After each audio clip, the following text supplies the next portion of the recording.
It's a case back to on to off. 10,000 ഉറുപ്പ്യൻ്റെ question ആകുമ്പോൾ അതിൻ്റെ ടഫ് ഉണ്ടാവും. ഒരു ഫ്രൈസാണത്. നിങ്ങൾക്ക് എഴുതാനുള്ള സ്കില്ലുണ്ട്, പക്ഷേ പാഷൻ ഇല്ലെങ്കിൽ നിങ്ങളൊരു കവിത പോലും എഴുതില്ല.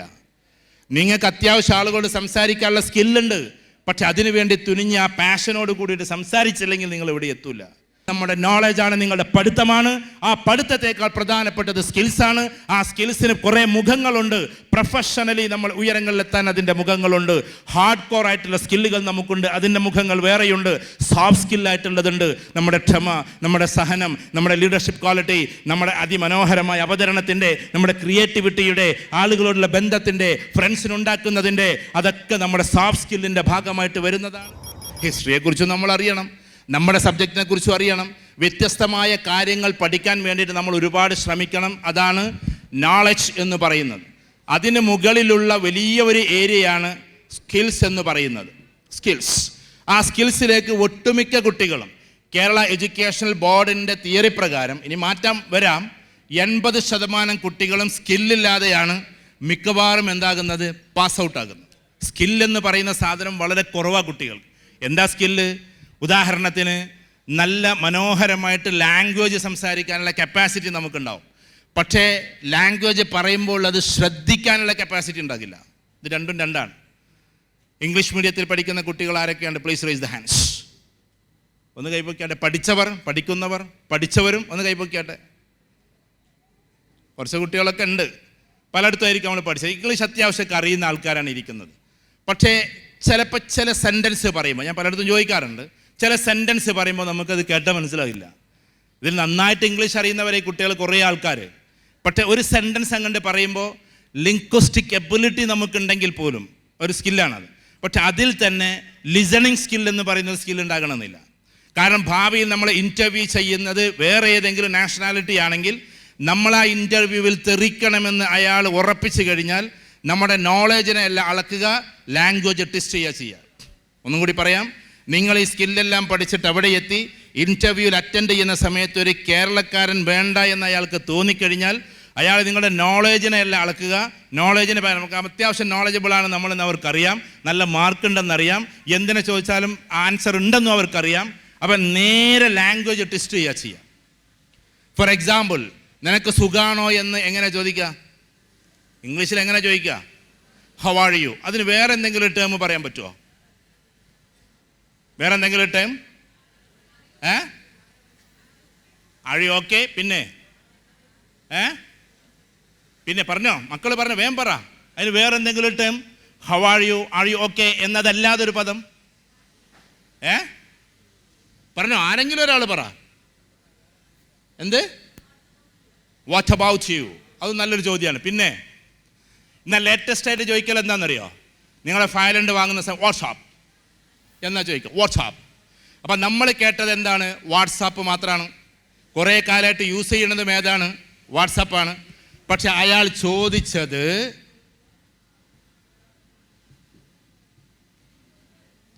വാട്സ്ആപ്പ് എന്നാണ്.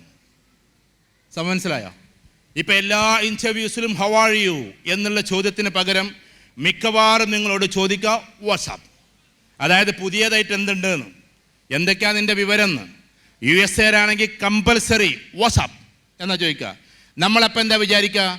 വാട്സപ്പാണ് ഈ ചോദിക്കണമെന്ന് വിചാരിച്ചിട്ട് വാട്സപ്പ് നമ്പർ ആയിരിക്കും ചിലപ്പം പറഞ്ഞു കൊടുക്കുക. ലാംഗ്വേജ് അറിഞ്ഞാലും ലാംഗ്വേജ് ടെസ്റ്റ് ചെയ്യുമ്പോൾ വാട്സപ്പ് ഇത് കൃത്യമായൊരു പ്രയോഗമാണ്. വാട്സാപ്പ്, ഇവിടെ ഒരു അപ്പോസ്ട്രോഫി വരും, വാട്ട് ഈസ് അപ്പ് എന്നതാണ് വാട്സാപ്പ് എന്ന് വെച്ചാൽ എന്തുണ്ട് പുതിയതായി, എന്തൊക്കെയുണ്ട് അപ്പായിട്ട് എന്നാണ് ചോദിക്കണേ. ആ ചോദ്യമാണ് ഇൻ്റർവ്യൂവിൽ ചോദിക്കുക. ഇപ്പം ലാംഗ്വേജ് എത്ര അറിയുമെങ്കിലും കാലോചിതമായി നമ്മൾ ലാംഗ്വേജിനെ ടെസ്റ്റ് ചെയ്തിട്ടില്ലെങ്കിൽ, സ്റ്റൈലിഷ് ആക്കിയിട്ടില്ലെങ്കിൽ, പോളിഷ് ചെയ്യിപ്പിച്ചിട്ടില്ലെങ്കിൽ ആ ലാംഗ്വേജ് എന്നും നമ്മുടെ ഒരു ബാരിയറായിട്ട് നിൽക്കും. ഞാൻ പറഞ്ഞു മനസ്സിലാകുന്നുണ്ടോ? ഇപ്പോൾ വാട്സാപ്പ് എന്ന് ചോദിച്ചാൽ ഉടനെ പറയേണ്ടത് എന്താണോ നിങ്ങൾക്ക് പറയാനുള്ളത് എങ്കിൽ, മനസ്സിലായോ? അല്ലെങ്കിൽ ബെറ്റർ ദാൻ യെസ്റ്റർഡേ, അതായിരിക്കും നല്ലൊരു ആൻസർ. ബെറ്റർ ദാൻ യെസ്റ്റർഡേ, അല്ലാതെ how are you, I am fine എന്നതല്ല. ബെറ്റർ ദാൻ യെസ്റ്റർഡേ, ഇന്നലത്തേക്കാൾ ഉഷാറാണ് എന്നുള്ള ആൻസർ ആയിരിക്കും ഈ അപ്പിന് മറുപടി ആയിട്ട് പറയാൻ പറ്റുക. ഇങ്ങനെ ഓരോ കാര്യങ്ങളിലുമുള്ള നമ്മുടെ സ്കിൽസ്. ഇപ്പോൾ വാട്സാപ്പ് എന്ന് ചോദിച്ചാൽ ചിലപ്പോൾ നമ്മൾ എന്താ ഇപ്പോൾ ഇയാൾ ചോദിക്കണമെന്ന് നമ്മൾ വിചാരിക്കുക. ലാംഗ്വേജിനെ ടെസ്റ്റ് ചെയ്യും. ഞാനൊരു സെൻറ്റൻസ് ചോദിക്കാം, ചിലയിടത്തൊക്കെ ഞാൻ ചോദിച്ചതാണ്. ആ സെൻറ്റൻസോ അല്ലെങ്കിൽ അതിന് അപ്പുറത്തുള്ളൊരു സെൻറ്റൻസോ ചോദിക്കാം. അത് നിങ്ങൾ പറഞ്ഞ ഈ സദസ്സിനോട് ഞാൻ പറയാം, ലിംഗ്വിസ്റ്റിക് എബിലിറ്റിയിൽ അഥവാ ലാംഗ്വേജിൻ്റെ സ്കില്ലിൽ ശരിക്കും പറഞ്ഞിട്ടുണ്ടെങ്കിൽ എന്തില്ലാത്തതിൻ്റെ പേരിൽ, ലിസണിങ് സ്കില്ലില്ലാത്തതിൻ്റെ പേരിൽ ആ 10,000 രൂപ നമുക്ക് നഷ്ടപ്പെടും. ഞാൻ നിങ്ങൾക്ക് 10,000 രൂപ തരാം. വെറുതെ പറയല്ലോ കേട്ടോ, മൈക്കിലൂടെ പറയുകയാണെങ്കിൽ ക്യാമറ പകർത്തുന്നുണ്ട്. ഞാൻ പറയുന്ന സെൻറ്റൻസ് എന്താണെന്ന് പറഞ്ഞാൽ മതി, അതിൻ്റെ അർത്ഥമൊന്നും പറയണ്ട. എന്താണ് നിങ്ങൾക്ക് മനസ്സിലായതെന്ന് പറഞ്ഞത് കറക്റ്റ് ആണെങ്കിൽ ആ സ്റ്റുഡൻറ്റിന് ഫസ്റ്റ് പറഞ്ഞ ആൾക്ക് ഞാൻ 10,000 രൂപ തരാം. എൻ്റെ പരിപാടി ട്രെയിനിങ് ഇതൊന്നും അല്ല കേട്ടോ, എനിക്ക് കുറച്ച് ബിസിനസ്സൊക്കെ ഉണ്ട്. അതുകൊണ്ട് നിങ്ങൾക്ക് ഒരു 10,000 രൂപ തരില്ല, എനിക്ക് പ്രയാസമൊന്നുമില്ല. പറഞ്ഞോളി, ഞാൻ പറയട്ടെ, എല്ലാവരും ശ്രദ്ധിക്കണേ. ശ്രദ്ധിക്കുന്നുണ്ടോ? It's case back to on to off. 10,000 രൂപേൻ്റെ ക്വസ്റ്റ്യൻ ആകുമ്പോൾ അതിൻ്റെ ടഫ് ഉണ്ടാവും. ഒരു ഫ്രൈസാണത്. എന്താ ഞാൻ പറഞ്ഞതെന്ന് പറഞ്ഞാൽ മതി, അതിൻ്റെ ആൻസറൊന്നും വേണ്ട, അതിൻ്റെ അർത്ഥവും വേണ്ട. ഒന്നും കൂടി പറയട്ടെ, ഉറപ്പല്ലേ? It's case back to on to of.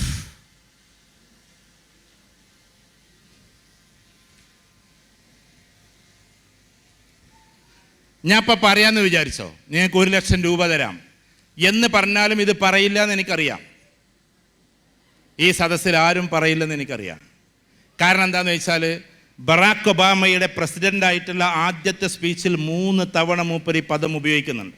അത് നമ്മൾ കേൾക്കാത്തത് കൊണ്ടാണ്. നമ്മൾ വിചാരിക്കും എന്തിനാ ഇപ്പം നമ്മൾ പ്രസിഡൻറ്റിൻ്റെ പ്രസംഗം കേൾക്കുന്നത്, അതിൻ്റെ ആവശ്യം എന്താണല്ലേ? ഞാൻ റൊണാൾഡ് ട്രംപിൻ്റെ കഥ ഒന്നുമല്ല പറഞ്ഞത് കേട്ടോ, ബറാക്ക് ഒബാമ നല്ലൊരു മനുഷ്യനായിരുന്നല്ലോ. അപ്പം അദ്ദേഹത്തിൻ്റെ പ്രസംഗത്തിൽ 3 തവണ ഇതേ പദം ഉപയോഗിക്കുന്നുണ്ടോ, ബാക്ക് ഓൺ ടു ഓഫ്. പക്ഷെ നമ്മളത് കേൾക്കാത്തത് കൊണ്ട് അത് ശരിക്കും ഇങ്ങനെ എഴുതി കാണിക്കുന്നുണ്ട് എന്താ പറഞ്ഞത് എന്നുള്ളത്. അല്ലാതെ നമ്മൾ ആകെ കൺഫ്യൂസ്ഡ് ആവും ആദ്യം കേൾക്കുമ്പോൾ. പക്ഷേ ഇതേപോലെ ലാംഗ്വേജ് ഇപ്പം നമുക്ക് എല്ലാവർക്കും കേട്ടല്ലോ. ഞാൻ ഇവിടുത്തെ സ്റ്റാഫുകൾ പറഞ്ഞിട്ടില്ല കേട്ടോ, അവർക്കൊക്കെ ചിലപ്പോൾ അറിയായിരിക്കും, നല്ല ലാംഗ്വേജ് ഒക്കെ ഉള്ളവരുണ്ടാകാം. ഞാൻ പറയുന്നത്, ഞാൻ വലിയ ലാംഗ്വേജുള്ള ആളാണെന്നല്ല ഞാൻ അവകാശപ്പെടുന്നത്. കാലോചിതമായ മാറ്റങ്ങളുടെ ഒരു വിയോഗമായിരിക്കണം നമ്മൾ. ഒരു കാലഘട്ടത്തിൽ ഈ റോഡിലൂടെ ഓടിപ്പോയിരുന്ന ഏറ്റവും വലിയ കാറ് ഒരു കാലഘട്ടത്തിൽ അംബാസഡർ ആയിരുന്നു. പഴയ ആൾക്കാർക്കറിയാം, അംബാസഡറിലായിരുന്നു പ്രൈം മിനിസ്റ്റർ പോയിരുന്നത്, അംബാസഡറിലായിരുന്നു പ്രസിഡന്റ് പോയിരുന്നത് ഒക്കെ. ആ അംബാസഡർ പോലെ ഇത്ര ക്വാളിറ്റി ഉള്ള, ഞാൻ അതിനെ പിന്നെ വാഴ്ത്തി പറയല്ല, എന്നിട്ട് സുരക്ഷിതമായി പോകാൻ പറ്റിയ ഒരു സാധനം ഞാൻ വേറെ കണ്ടിട്ടില്ല.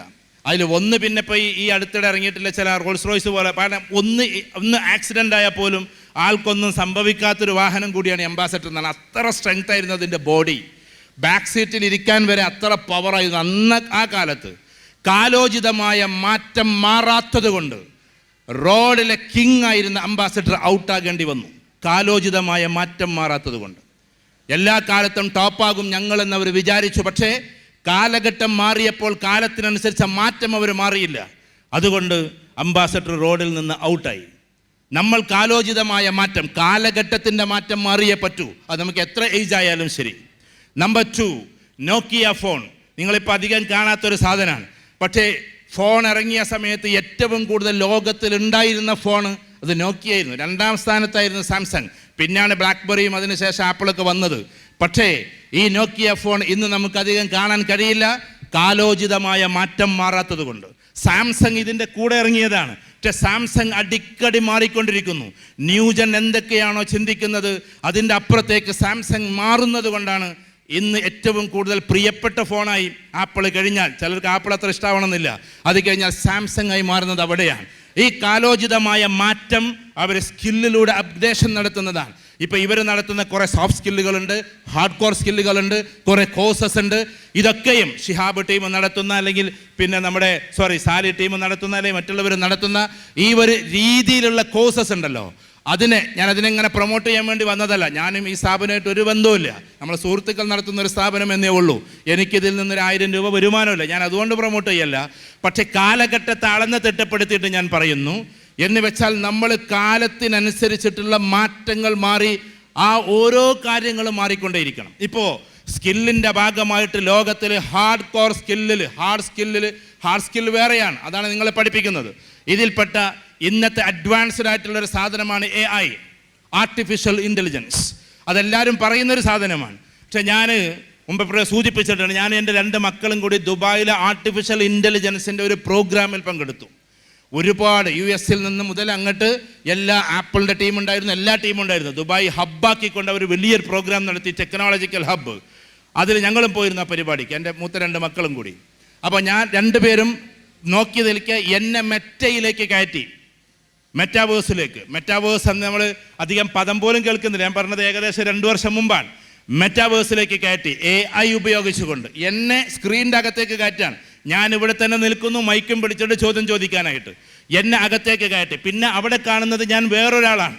എൻ്റെ ഇവിടുത്തെ വേർഡ്സിനെ ഞാൻ മലയാളത്തിൽ ചോദിച്ചാൽ ഇംഗ്ലീഷിലേക്കാക്കി, ഇംഗ്ലീഷിൽ ചോദിച്ചാൽ നമ്മൾ വേറെ ഏതെങ്കിലും ലാംഗ്വേജിലേക്ക് ആക്കണമെന്ന് ചോദിച്ചാൽ അതാക്കി, അവിടുത്തെ മെറ്റയിലുള്ള ആ ഒരു ലേഡിയോട്, മിക്കവാറും മെറ്റ ലേഡിയായിട്ടാണ് വരാറുള്ളത്, ആ ലേഡിയോട്, ആ ബൊമ്മ പോലെയുള്ള ലേഡിയോട്, ആ AIയോട്, മെറ്റയോട് ചോദിക്കുന്ന ചോദ്യം അവർ കൃത്യമായിട്ട് ആൻസർ പറയുന്നു. അഥവാ നമ്മുടെ ചോദ്യം തെറ്റിയാൽ, നമ്മൾ ക്ലെവർലി തെറ്റിച്ച് ചോദിക്കുമല്ലോ, sorry it's question is wrong എന്ന് പറയും. നമ്മൾ ചോദ്യം തെറ്റാണെന്ന് പറയും. മെറ്റ പറയും നിങ്ങളത് അങ്ങനെയല്ല ചോദിക്കേണ്ടത്, ഇങ്ങനെയാണെന്ന് പറയും. അപ്പം അത്രത്തോളം. ഇനി നിങ്ങൾ നോക്കിക്കോ, നമ്മുടെ പ്രധാനമന്ത്രി അല്ലെങ്കിൽ നമ്മുടെ പ്രസിഡന്റ് ആരും ആകട്ടെ, ചിലപ്പോൾ ഭാവിയിൽ വരാനിരിക്കുന്ന പ്രധാനമന്ത്രി ആരും ആകാം, ആ ആളുകളൊക്കെയും ഒരേ ദിവസം 1000 വേദികളിൽ വന്ന് പ്രസംഗിക്കുന്നത് നമുക്ക് കാണേണ്ടി വരും AI ഉപയോഗിച്ച്. ഓഗസ്റ്റ് 15 ദിവസത്തിൽ 1000 വേദികൾ അവർ പ്രത്യക്ഷപ്പെടും. ഫോർ എക്സാമ്പിൾ, ഈ കാണുന്ന എല്ലാ സ്റ്റേറ്റിലും എത്തണമെന്ന് മോഹിക്കുന്നുവെങ്കിൽ അത്രയും സ്റ്റേറ്റിൽ, കേരള സ്റ്റേറ്റിൽ വലിയൊരു സ്റ്റേജ് ഉണ്ടാക്കാൻ പറയും, വലിയതുണ്ടാക്കാൻ പറയും. എന്നിട്ട് അതിൽ പ്രധാനമന്ത്രി പ്രത്യക്ഷപ്പെടും. അത് ചിലപ്പോൾ ഒരു പക്ഷേ ആദ്യം അത് നടപ്പിലാക്കുന്ന ആൾ ദുബായ് ഷെയ്ഖാവാനാ സാധ്യത എന്നാണ് പറയപ്പെടുന്നത്. കാരണം അദ്ദേഹം അതിന് വേണ്ടിയിട്ട് ഒരുപാട് പൈസ ഇൻവെസ്റ്റ് ചെയ്തുകൊണ്ടിരിക്കുകയാണ്. ഒരേ ദിവസം വ്യത്യസ്തമായ വേദികളിൽ ഇൻവിസിബിളായും വിസിബിളായും, ഒരു വേദിയിൽ വിസിബിളായി വരും, ബാക്കിയുള്ള വേദികളിൽ ഇൻവിസിബിളായി വരും. ഈ ഇൻവിസിബിലിറ്റി ഉണ്ടല്ലോ, എന്താ ഇൻവിസിബിൾ? ഞാൻ സിനിമയെക്കുറിച്ച് പറയല്ല, അത് പറഞ്ഞത് ശരിയല്ല, ഞാനത് കാണാത്ത ഒരാളുമാണ്. പക്ഷേ ഇതിനെ അനലൈസ് ചെയ്യാറുണ്ട് പുതിയ ജനറേഷന് വേണ്ടി. പട്ടാൻസ് എന്ന് പറയുന്ന സിനിമയിൽ ആ രംഗം കാണിക്കുന്നത് കൊണ്ടാണ് ആ സിനിമ അത്രയും ടോപ്പായത്. എന്ന് വെച്ചാൽ വ്യത്യസ്ത സ്ഥലങ്ങളിൽ ഒരാൾക്ക് സ്വകാര്യതയിൽ വെളിച്ചത്തോടു കൂടി എത്താൻ പറ്റുമെന്ന് അതിൻ്റെ സന്ദേശത്തിൽ പറയുന്നുണ്ട്. അതൊരു സിനിമയാണ്, നമുക്കത് വിടാം. ഞാൻ പറയുന്നത് അതൊരു റിയാലിറ്റിയാണ്.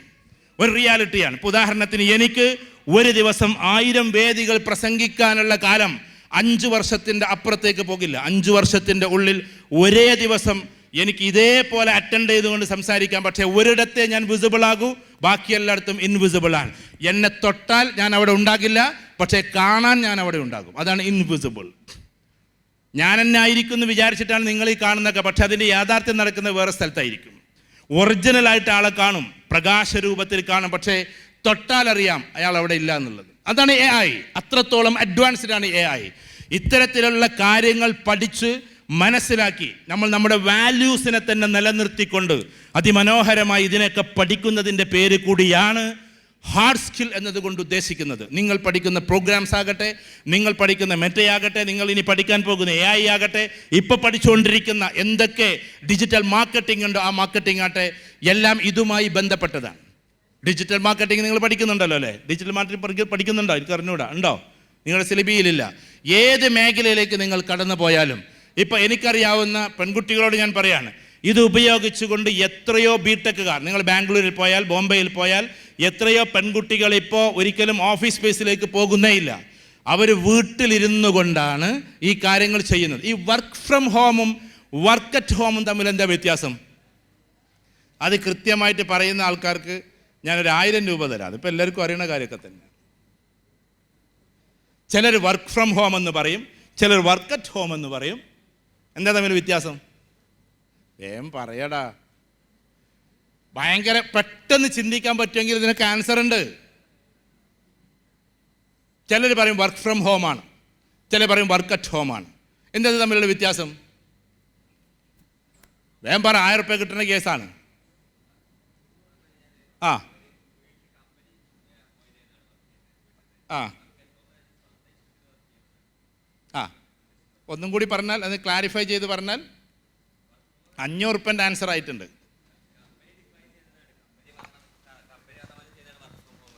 ആ ഓക്കെ, അതൊരു ഭാഗമാണ്. അത് ഗ്രാമാറ്റിക്കലി എന്തായിരിക്കും അത് വരിക? ഗ്രാമാറ്റിക്കലി എന്തുകൊണ്ട് അങ്ങനെ വന്നത്? മോസ്റ്റ്ലി എല്ലാവരും അങ്ങനെയാണ് ചിന്തിക്കാറ്. പിന്നെ കമ്പനീസ് ഈ കോവിഡിന്റെ ടൈമിൽ എല്ലാവരും വർക്ക് ഫ്രം ഹോം എന്നിട്ട് മാൻഡറ്ററി ആക്കിയപ്പോൾ വന്ന ഒരു സിറ്റുവേഷൻ.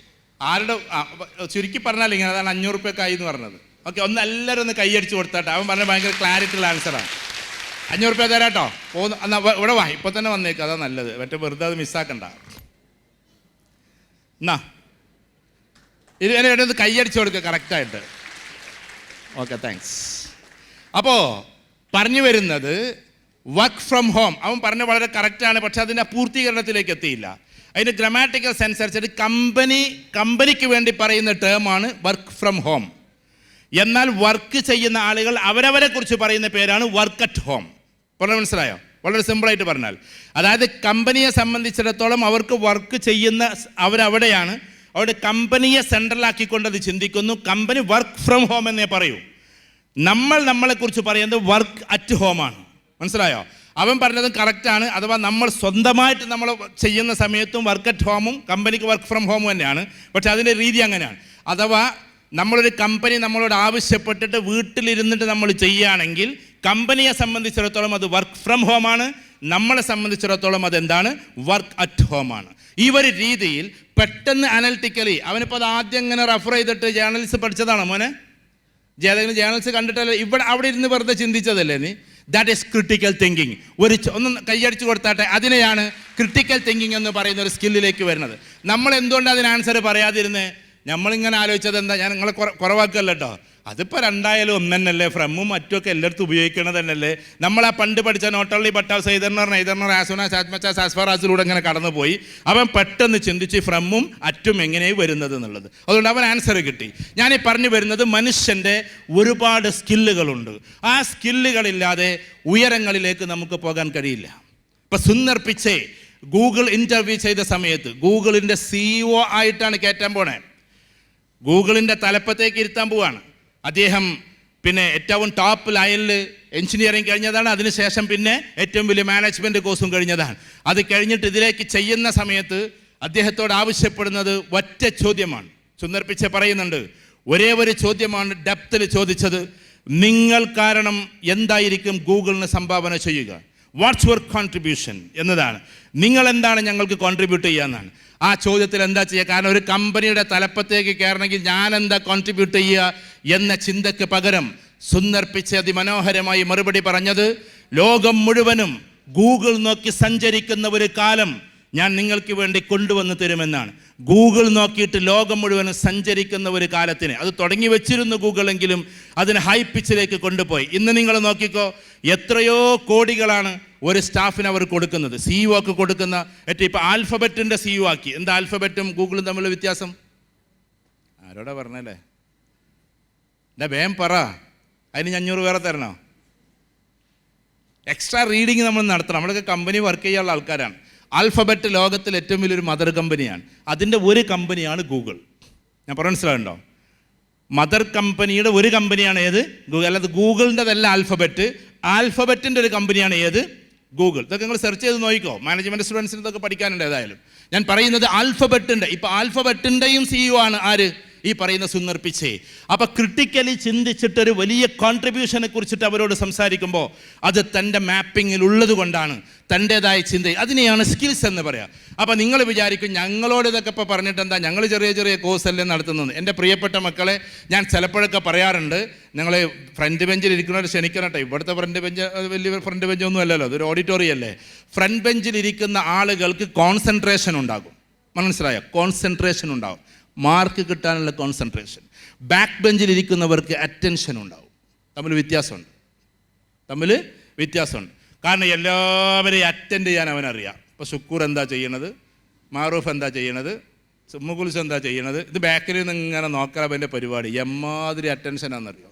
കാരണം അറ്റൻഷൻ എന്ന് പറഞ്ഞിട്ടുണ്ടെങ്കിൽ ഒന്നിലേക്ക് മാത്രം നോക്കിയിരിക്കലല്ല, എല്ലാം കൂടി നോക്കലാണ്. ഫ്രണ്ട് ബെഞ്ചിലിരിക്കുന്ന ആളാകെ, അവരെ മോശമാക്കല്ല, അവർ നല്ല കുട്ടികളാണ്, അവർ A+ എടുക്കട്ടെ. അവരാകെ കാണുന്ന നൗഷാദ് സാറെ മുഖം, പിന്നെ നോട്ട് ബുക്ക്, നൗഷാദ് സാറെ മുഖം, നോട്ട് ബുക്ക്. പറഞ്ഞ മനസ്സിലായോ? അങ്ങനെ ആയിരിക്കും അവരുടെ പോക്കുണ്ട്. അപ്പോൾ കോൺസെൻട്രേഷനും അറ്റൻഷനും തമ്മിൽ വലിയ വ്യത്യാസമുണ്ട്. ലോകത്തിൽ ഏറ്റവും കൂടുതൽ ചീഫ് സെക്രട്ടറി പോലും സംസാരിച്ചില്ലേ അതിമനോഹരമായിട്ട്. അതിൻ്റെ അടുത്ത് എഡ്യൂക്കേഷൻ വേണ്ടെന്നെല്ലാം പറഞ്ഞു കേട്ടോ. എഡ്യൂക്കേഷൻ എന്തായാലും നിർബന്ധമായിട്ടും വേണം. പക്ഷേ ചീഫ് സെക്രട്ടറി സംസാരിച്ചത് എന്താ? കേരളത്തിൻ്റെ ചീഫ് സെക്രട്ടറി, ഇന്നത്തെ അല്ല, ഇതിന് മുമ്പുണ്ടായിരുന്ന ആൾ സംസാരിച്ചാൽ നിങ്ങൾക്ക് ഓർമ്മയുണ്ട്. അദ്ദേഹം സിവിൽ സർവീസുകാരനാണല്ലോ. എന്തായാലും സിവിൽ സർവീസുകാരൻ പറയാണ്, കേരളത്തിൽ ഏറ്റവും നന്നായി പഠിച്ച് ഉയർന്നു വന്ന ആളുകളൊക്കെ ഞങ്ങളെപ്പോലെ കലക്ടർമാരായി.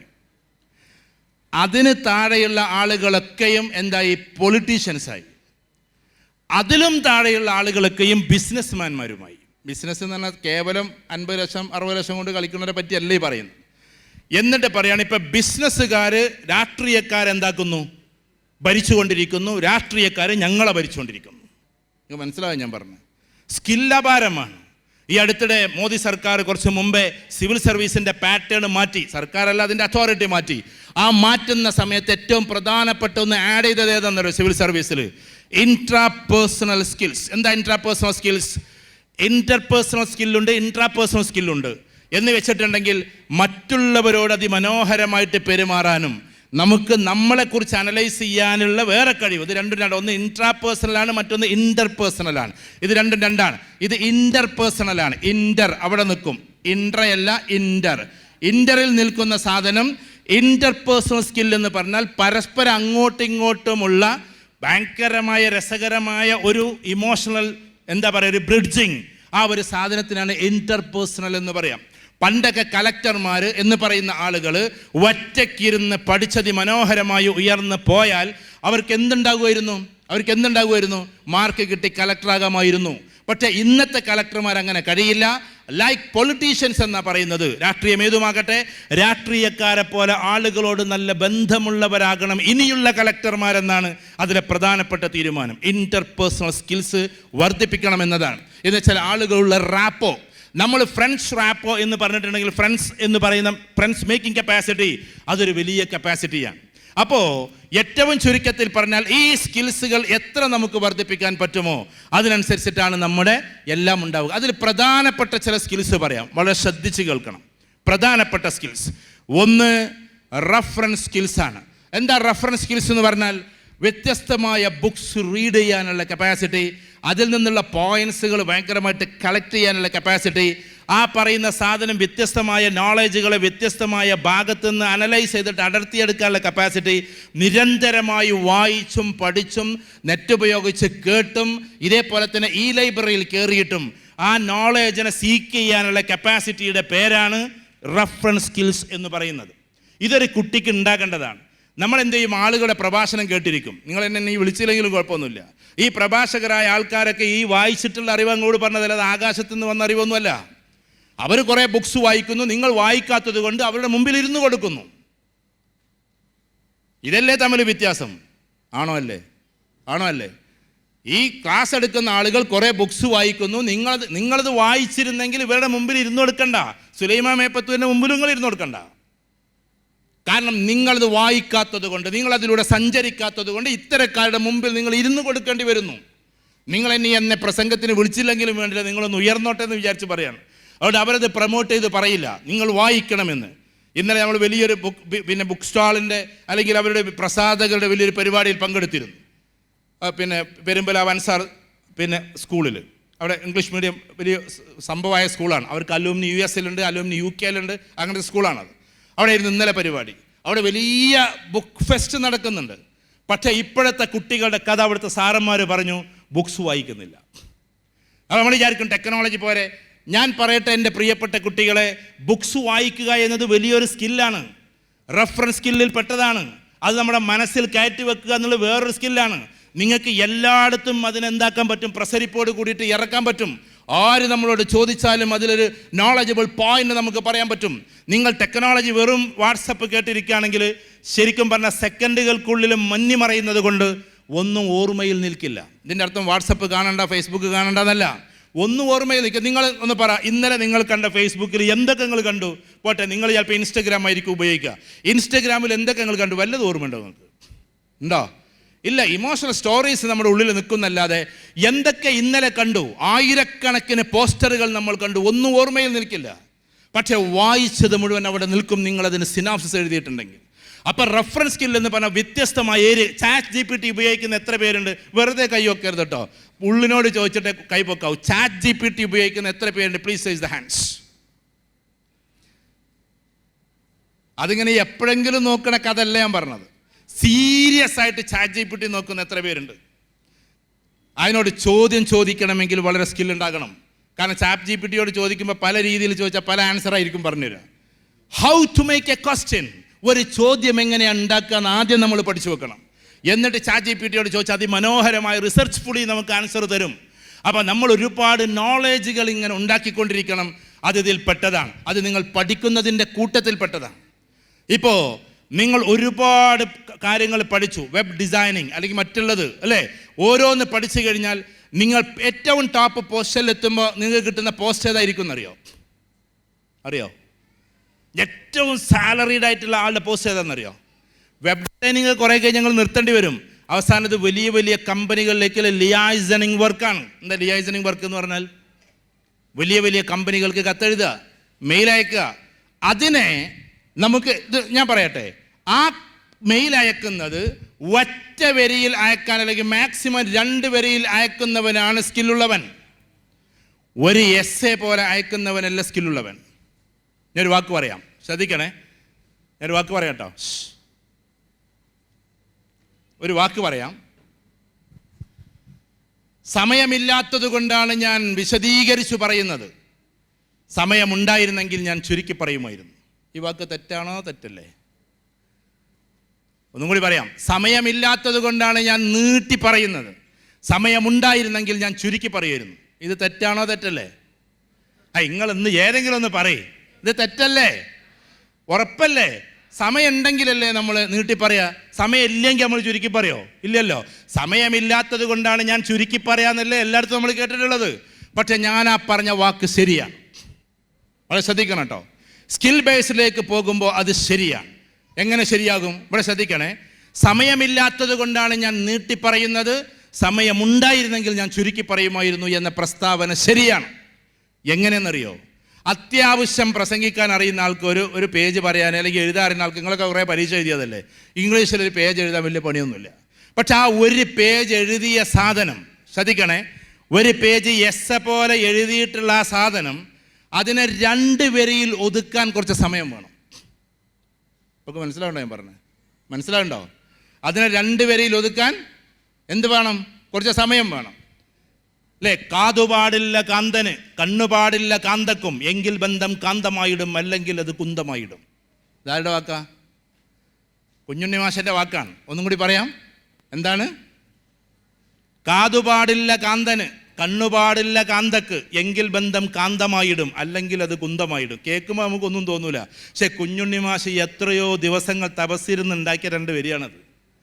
കണ്ണുപാടില്ല കാന്തന്, ഭാര്യ ഇങ്ങനെ ആരോടെങ്കിലുമൊക്കെ കല്യാണപ്പേരി പോയാലേ ചിലപ്പോൾ പഴയ ഫ്രണ്ടിനെ കണ്ടിട്ടുണ്ടാവും, അതേമാതിരി ചിലപ്പോൾ എളാപ്പാനെ മോനെ കണ്ടിട്ടുണ്ടാവും, ചിലപ്പോൾ കസിൻസിനെ കണ്ടിട്ടുണ്ടാവും, ചിലപ്പോൾ കൂടെ പഠിച്ച ആളെ കണ്ടിട്ടുണ്ടാവും. അയാളുടെ മനസ്സിൽ ഒരു വൃത്തികേടും ഉണ്ടായിട്ടുണ്ടാവില്ല. എന്തൊക്കെയല്ലേ സുഗന്ധനല്ലേ എന്നൊന്ന് ചോദിച്ചിട്ടുണ്ടാവുള്ളൂ. അത് ഭർത്താവിനൊരു മോശമായ കണ്ണുണ്ടെങ്കിൽ എന്തിനാ അവനോട് സംസാരിക്കാൻ പോയേ? അത് കല്യാണത്തിന് മുമ്പ് ഒഴിവാക്കിയതല്ലേ? ഇയാൾ കാമുകനൊന്നുമല്ല, അത് പണ്ട് പഠിച്ച കൂട്ടത്തിൽപ്പെട്ട ഒരാൾ മാത്രമാണ്. ഇങ്ങനെ സംശയമുള്ള കണ്ണുള്ള ഭർത്താവ്, മനസ്സിലായോ? ആ കണ്ണ് പാടില്ല. ആർക്ക് പറ?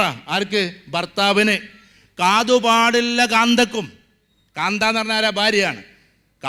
എന്ന് പറഞ്ഞാൽ ഭർത്താവിന് അവിടെ കണ്ടിരുന്നു കേട്ടോ, എന്തോ ഒരു ചിരിതിരി ഉണ്ട് കേട്ടോ. ഇങ്ങനെ പലരും പറയുന്ന കാത് ആർക്കും പാടില്ല. ആർക്കും പാടില്ല. നിങ്ങൾ പറയടാ, ആർക്കും പാടില്ല. ഭാര്യക്കും പാടില്ല. അതുകൊണ്ടാണ് കുഞ്ഞുണ്ണി മാഷ് പറഞ്ഞേ, കാതുപാടില്ല കാന്തക്ക്, കണ്ണുപാടില്ല കാന്തനും, എങ്കിൽ ബന്ധം കാന്തമായിടും, അല്ലെങ്കിൽ അത് കുന്തമായിടും. ഒറ്റ വരിയാണ്, പക്ഷേ അങ്ങേയറ്റത്ത് ചിന്തയാണ്. ഞാൻ പറഞ്ഞു മനസ്സിലായോ? അങ്ങനെ നീട്ടി പറയേണ്ടുന്ന സാധനത്തിന് ചുരുക്കി പറയുന്നതിൻ്റെ പേരാണ് ലിയാസണിങ്. ഞാൻ പറഞ്ഞു വരുന്നത്, നിങ്ങളുടെ സ്കില്ലിൽ പ്രധാനപ്പെട്ട ഒന്ന് അതായിരിക്കും. കാരണം ഭാവിയിൽ നിങ്ങളെ കമ്പനിയുടെ തലപ്പത്തിരിക്കുമ്പോൾ ആ സമയത്ത് വലിയ വലിയ കമ്പനിക്ക് ഒരു മെയിൽ അയക്കാൻ പറഞ്ഞാൽ അതിമനോഹരമായ പദങ്ങളിലൂടെ ഒരു റിത്തമിക്കായിട്ട് ഒറ്റ വരിയിൽ അതിനെ കുറിച്ച് വെക്കുന്ന, വേണമെങ്കിൽ നിങ്ങളൊന്ന് ടെസ്റ്റ് ചെയ്ത് നോക്കിക്കോ. ബെൻസിൻ്റെ ഷോറൂമിക്കല്ല, ബെൻസിൻ്റെ കമ്പനിയിലേക്ക് നിങ്ങളൊരു നീണ്ട മെയിൽ അയച്ചു കൊടുക്കുക. അതിന് മറുപടിയായിട്ട് ബെൻസിൽ നിന്ന് ഒരിക്കലും നിങ്ങൾക്ക് വരില്ല. ഞാൻ പറഞ്ഞത് കോഴിക്കോട് ഷോറൂമെന്നല്ല, ബെൻസ് കമ്പനിയിൽ നിന്ന് നിങ്ങൾക്ക് വരുന്ന മെയിൽ ഒറ്റ വരി ഉണ്ടാവുള്ളൂ. അത് തിരിയണം എന്നുണ്ടെങ്കിൽ നമ്മൾ കുറേ ഇരുന്ന് ആലോചിക്കേണ്ടി വരും. That is liaisoning work. അപ്പോൾ സ്കില്ലെന്ന് പറഞ്ഞാൽ അതാണ്. നമ്മൾ ഹാർഡ് കോറായിട്ട് ഉണ്ടാക്കേണ്ട സ്കില്ലാണ് റെഫറൻസ് സ്കില്ല് ഒന്ന്. മറ്റൊന്ന് ഡാറ്റ ഇൻ്റർപ്രിട്ടേഷൻ. അതിമനോഹരമായി നമുക്ക് കിട്ടിയിട്ടുള്ള കാര്യത്തിനെ ഇൻ്റർപ്രറ്റ് ചെയ്യാനുള്ള, വിവരിക്കാനുള്ള കഴിവ് അതുണ്ടാകേണ്ടുന്ന ഒരു സ്കില്ലാണ്. ഞാൻ പറഞ്ഞത്, നിങ്ങളിതൊക്കെ പഠിച്ചിട്ട് മേലേക്ക് പോയാൽ അതിമനോഹരമായി. ഇപ്പോൾ നിങ്ങൾ ഉദാഹരണത്തിന് നിങ്ങളുടെ കോഴ്സിൽപ്പെട്ട ഒന്ന് പഠിച്ച് അത് ആളുകൾക്ക് വിശദീകരിച്ച് കൊടുക്കണമെങ്കിൽ നിങ്ങൾക്കുണ്ടാകേണ്ടത് കമ്മ്യൂണിക്കേഷൻ സ്കില്ലല്ല. കമ്മ്യൂണിക്കേഷൻ സ്കിൽ എന്ന് പറഞ്ഞാൽ എന്താ? ഭാഷാ നൈപുണ്യമാണ്. ഭാഷയുണ്ടെന്ന് വിചാരിച്ചിട്ട് വിവരിക്കാനുള്ള കഴിവുണ്ടാവില്ല. മനസ്സിലായോ? പ്രസൻറ്റേഷൻ സ്കില്ലും കമ്മ്യൂണിക്കേഷൻ സ്കില്ലും രണ്ടും രണ്ടാണ്. കമ്മ്യൂണിക്കേഷൻ എന്ന് പറഞ്ഞാൽ വർത്തമാനം പറയാനുള്ള സ്കില്ലാണ്. ഒരു ഗ്രൂപ്പിനോട് പറയാനുള്ള സ്കില്ല് വേറെ തന്നെയാണ്. ഇപ്പം നിങ്ങൾ മലയാളത്തിൽ ഇഷ്ടംപോലെ ആൾക്കാരോട് സംസാരിക്കുമല്ലോ, എന്നാൽ ഇവിടെ വന്നിട്ട് ഈ മൈക്ക് പിടിച്ചിട്ട് അതേപോലെ ഒന്ന് പറഞ്ഞാട്ടെ, അത് വേറൊരു സാധനമാണ്. ഞാൻ പറഞ്ഞു മനസ്സിലായോ? ഒന്ന് പ്രസൻറ്റേഷൻ സ്കില്ലാണ്, മറ്റൊന്ന് കമ്മ്യൂണിക്കേഷൻ സ്കില്ലാണ്. ആളുകളോട് നല്ല ഉഷാറായിട്ട് വാട്സപ്പിലൊക്കെ വർത്തമാനം പറയും, നന്നായിട്ട് പറയാനൊക്കെ പറ്റും, അത് കമ്മ്യൂണിക്കേഷനാണ്. എന്നാൽ പ്രസൻറ്റേഷൻ എന്ന് പറഞ്ഞാൽ ഒരുപാട് ആളുകളോട് മാസ്സായിട്ട് പറയാനുള്ള കപ്പാസിറ്റി ഉണ്ടാകലാണ്. അത് നമ്മൾ ക്രിയേറ്റീവായിട്ട് കൊണ്ടുവരേണ്ടതാണ്. അതെപ്പോഴാണ് നമുക്ക് കിട്ടുകയെന്നറിയോ? നമ്മൾ ആളുകളുടെ മുമ്പിൽ നിന്ന് സംസാരിക്കുമ്പോൾ ഞാനിപ്പോൾ ഉദാഹരണത്തിന് പറയുകയാണ്, എല്ലാ മതക്കാരും എല്ലാവരും ഇവിടെ ഉണ്ട്. എന്നാൽ ഈ ദാറുൽ ഹുദ, ഉദാഹരണത്തിന് നമ്മുടെ ചെമ്മാടുള്ളൊരു സ്ഥാപനമാണ് ദാറുൽ ഹുദ. അവിടെ നിന്ന് ഇറങ്ങുന്ന ഹുദവിമാർ ഒട്ടുമിക്ക ആൾക്കാരും പ്രഭാഷകരാണ്. എന്തുകൊണ്ടാണെന്നറിയോ? അവിടെ ആഴ്ചയിൽ എന്തുണ്ട്? ആഴ്ചയിൽ എന്തുണ്ട്? ഞാൻ പറഞ്ഞു മനസ്സിലാവുണ്ടോ നിങ്ങൾക്ക്? ആഴ്ചയിൽ അവർക്ക് സെമിനാറുണ്ട്. ആ സെമിനാറിൽ പ്രഭാഷണമുണ്ട്.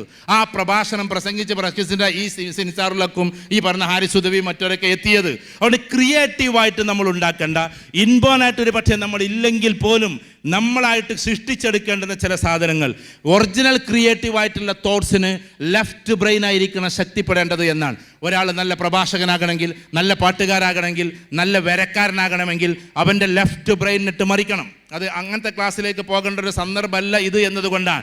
എന്ന് വെച്ചാൽ അവൻ്റെ റൈറ്റ് ബ്രെയിനെ ക്ലോസ് ചെയ്യുകയും റൈറ്റ് ബ്രെയിനെ ഏറ്റവും കൂടുതൽ ഉയർത്തുകയും ചെയ്യുന്ന ക്യാമ്പുകളുണ്ട്. 5 days ക്യാമ്പുണ്ട്, 7 days ക്യാമ്പുണ്ട്. അതിൽ നിങ്ങളെ വേറെ ലെവലിലൊന്നും ചിന്തിപ്പിക്കുന്നതൊക്കെ ഈ ലെഫ്റ്റ് ബ്രെയിൻ വെച്ചിട്ടായിരിക്കും. അതിനുള്ള സൈക്കോളജിക്കൽ മൊഡ്യൂൾസ് ഉണ്ട്. ഫോർ എക്സാമ്പിൾ, ഒരാൾക്ക് പെട്ടെന്നൊരു ക്രിയാത്മകമായി എന്തെങ്കിലും ചെയ്യണമെങ്കിൽ അതിലേക്ക് കൊണ്ടുപോകുന്ന സ്കിൽസാണ്. ഡാറ്റ ഇൻ്റർപ്രിട്ടേഷൻ കഴിഞ്ഞാൽ അനലിറ്റിക്കൽ റീസണിങ് ആണ്. എന്ത് പറ്റി? മടുക്കുന്നുണ്ടോ? എൻ്റെ ടോപ്പിക്ക് ഇതാണ്. മാറ്റണോ? കഥ പറഞ്ഞിരിക്കണോ? ഞങ്ങൾക്ക് തിരിയില്ല തോന്നുന്നുണ്ടോ?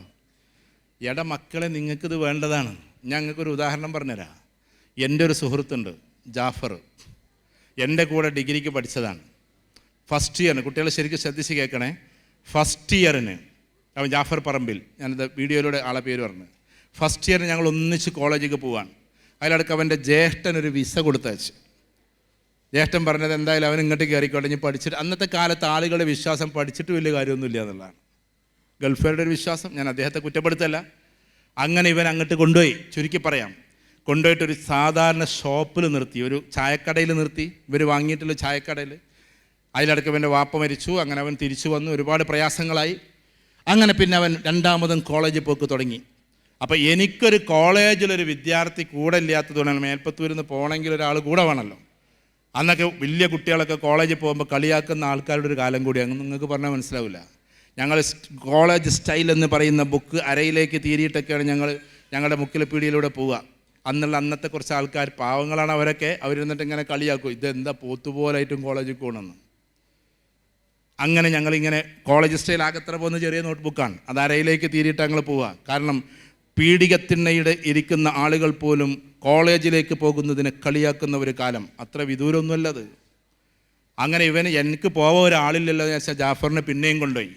കാലങ്ങൾ കുറേ കടന്നുപോയി. ഇപ്പോൾ ജാഫർ എന്ന് പറയുന്ന ആൾ ഏറ്റവും ടോപ്പ്, അബുദാബിയിലെ വലിയൊരു ടോപ്പ് കമ്പനിയിലെ CFO ആണ്, ചീഫ് ഫിനാൻഷ്യൽ ഓഫീസർ. അതിൻ്റെ അപ്പുറത്തേക്ക് ഫിനാൻഷ്യൽ അനലിസ്റ്റാണ്.